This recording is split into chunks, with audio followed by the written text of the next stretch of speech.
ನಾನು ನೈಟ್ ಮಲ್ಗೋದು ಇವತ್ತು ಇಷ್ಟೊತ್ತಾಗೋಯ್ತು. Hi, welcome to my mini vlog. ಇದು ಸೋಮವಾರದ ವ್ಲಾಗ್ ಆಗಿರುತ್ತೆ. ಇವತ್ತು ಕೂಡ ಅಪ್ಪಾಜಿ ಅವ್ರ ಮನೆದು ಸೊಪ್ಪು ಮುರಿತಿದ್ರು.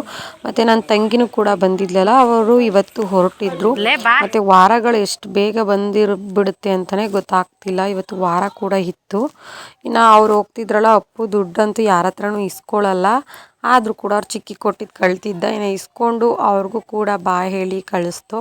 ಇನ್ನು ಇನ್ನೊಂದು ಸೈಡು ಇವಾಗೆಲ್ಲ ಸೊಪ್ಪು ಮುರ್ಕೊಬಂದಿರಲ್ಲ, ಅವರೆಲ್ಲ ಊಟ ಮಾಡಿಬಿಟ್ಟು ಇವಾಗ ಸೊಪ್ಪು ಕಟ್ಟೋಕ್ಕೆ ಸ್ಟಾರ್ಟ್ ಮಾಡ್ತಿದ್ರು.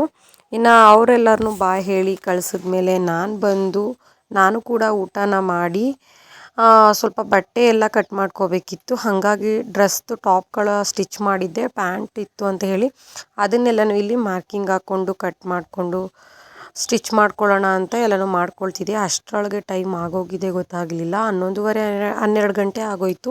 ಅಷ್ಟರೊಳಗೆ ಅವ್ರಿಗೆ ಟೀ ಮಾಡಿಕೊಡ್ಬೇಕಿತ್ತು ಆಳುಗಳಿಗೆ ಅಂತ ಹೇಳಿ ಅವ್ರಿಗೆ ಹೋಗಿ ನಾನು ಟೀ ಮಾಡಿ ಅವ್ರಿಗೆಲ್ಲರಿಗೂ ಕೂಡ ಕೊಟ್ಟು ಬಂದು ಮತ್ತೆ ನನ್ನ ಕೆಲಸನ ಕಂಟಿನ್ಯೂ ಮಾಡಿದೆ. ಇನ್ನು ಆ ಗ್ಯಾಪಲ್ಲಿ ನಾನು ಸ್ವಲ್ಪ ಟೀ ಕುಟ್ಕೊಬಿಡೋಣ ಅಂತೇಳಿ ಕುಟ್ಕೊಂಡು ಇನ್ನು ಸಂಜೆ ಮೇಲೆ ಮನೆ ಕ್ಲೀನ್ ಮಾಡಿಕೊಂಡು ನಾನು ಕೂಡ ಸ್ನಾನ ಎಲ್ಲ ಮುಗಿಸ್ದೆ.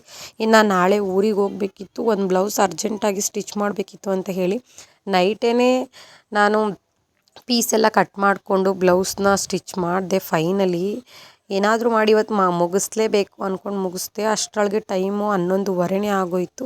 ಇನ್ನೇನು ಮಾಡೋದು, ಅದೆಲ್ಲ ಮುಗಿದ ಮೇಲೆ ಮಲಗಿದೆ. ನನ್ನ ಈ ಬ್ಲಾಗ್ ಇಷ್ಟ ಆಗಿದ್ದರೆ ಪ್ಲೀಸ್ ಲೈಕ್ ಮಾಡಿ, ನನ್ನ ಪೇಜ್ ಫಾಲೋ ಮಾಡೋದನ್ನು ಮರಿಬೇಡಿ. Thank you.